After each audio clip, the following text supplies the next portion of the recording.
Почитувани граѓани, почитувани представници на медиумите, благодарам за интересот на медиумите за следен ваков настан. За владата на Република Северна Македонија тоа исклучително значење,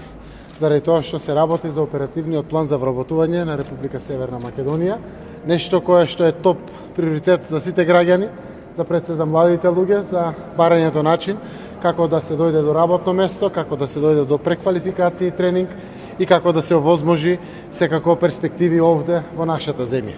Оперативниот план кој што денеска ќе го представиме во вредност од 1 милиарда и 100 милиони денари, највисок досега во историјата на нашата земја, каде што директно претходната година ги даде резултатите, ги увидовме самите слабости кои што се веќе коригирани и дават дополнителна можност за отварање на нови работни места. Преку овој оперативен план е реализирана и младинската гаранција за минатата година само во 3 пилот општини, каде што се вработени повеќе од 1800 млади луѓе, а корисници на овој оперативен план и младинската гаранција биле повеќе од 5200 пред се млади луѓе кои што направиле своја преквалификација, тренинг и лесно нашле своја работа. Преку оперативниот план овозможуваме дефинитивно полесно изнаоѓање на работа на граѓаните во Република Северна Македонија, а преку овој оперативен план директно и помагаме на лицата од ранливите категории, лицата со посебни потреби, во нивното изнаоѓање на трајно решение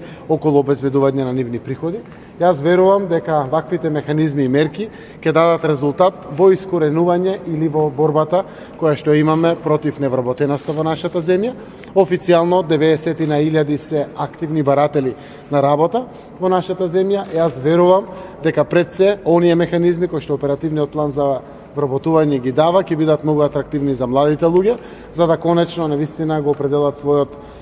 начин на живење, можноста да ги решат своите прашања околу екзистенцијата, а со тоа да ги задржиме и тука, да стапат и да се охрабрат да стапат во брак и конечно да своите перспективи ги гледат овде во нашата земја. Благодарам.